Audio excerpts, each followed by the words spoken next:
नमस्ते, मैं चंद्रशेखर कक्षा 7वीं बलरामपुर सूत्य शिष्य। दोस्तों, आज मैं उनके बारे में जीवनी लेकर आया हूँ जो हमारे देश के प्रथम राष्ट्रपति रह चुके हैं, यानी कि डॉक्टर राजेंद्र प्रसाद के बारे में। तो चलिए दोस्तों, जीवनी शुरू करते हैं। दोस्तों, उनका जन्म 3 दिसंबर 1884 को बिहार में सिवान जिले में जीरादेई नामक गाँव में हुआ था। उनका पिता का नाम महादेव सहाय तथा माता का नाम कमलेश्वरी देवी था। जो उनके पिता थे वो फारसी और उर्दू के बहुत बड़े विद्वान थे तथा उनकी माँ एक धार्मिक और संस्कारी महिला थी। और जो डॉक्टर राजेंद्र प्रसाद थे, इन पर इनके माँ की व्यक्तित्व एवं संस्कारों का बहुत गहरा प्रभाव पड़ा। और उनका जो डॉक्टर राजेंद्र प्रसाद थे, उनका विवाह 12 वर्ष की उम्र में राजवंशी देवी से हुई। और जो डॉक्टर राजेंद्र प्रसाद थे, यह पढ़ने में भी बहुत होनहार और जानकारी थी। उनकी सोचने और समझने की क्षमता बहुत प्रबल यानी बहुत ज़्यादा थी। और यह जब 5 वर्ष की उम्र में थे तभी उन्हें हिंदी, उर्दू, फारसी और संस्कृत इन चारों भाषाओं का काफ़ी अच्छा ज्ञान भी था। और इनकी प्राथमिक शिक्षा इनके गांव जीरादेई में हुई। और यह जब अपनी आगे की शिक्षा कोलकाता में गए और जब एंट्रेंस की एग्जाम दी तो उसमें भी उन्होंने प्रथम स्थान हासिल किया। इन्होंने कई बार भी प्रथम स्थान हासिल किया, जिसके लिए इन्हें कोलकाता स्कूल की तरफ से उन्हें 30 रुपये मासिक स्कॉलरशिप दी जाने लगी ताकि अपने आगे की पढ़ाई कर सकें।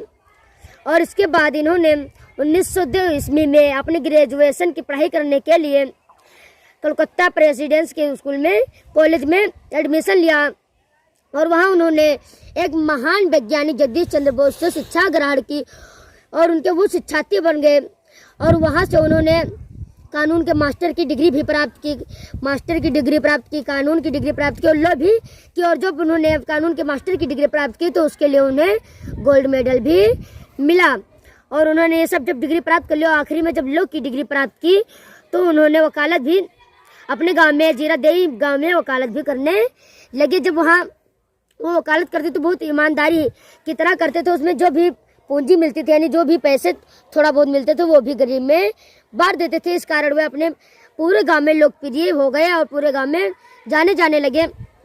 इसके बाद जब उनका ध्यान इधर स्वतंत्रता आंदोलन की तरफ गया तो उन्होंने अपने देश को आज़ाद कराने के लिए उन्होंने अपना पूरा जीवन अपने देश को समर्पित कर दिया। और उसके बाद 1942 में गांधी जी द्वारा चलाए गए असहयोग आंदोलन एवं भारत छोड़ो आंदोलन में भी उन्होंने अपनी महत्वपूर्ण भूमिका निभाई। और उसके लिए उन्हें कई दिनों के लिए जेल भी जाना पड़ा। जब वो जेल से बाहर आए तो उसके कुछ समय बाद जो हमारे देश के प्रथम प्रधानमंत्री बने यानी जवाहरलाल नेहरू के नेतृत्व में उन्होंने कृषि मंत्री का भी पद संभाला। और वो अपने अंतिम जिंदगी के पहले दिन हम अपने ही गांव बिहार राज्य में ही गुजारी थी।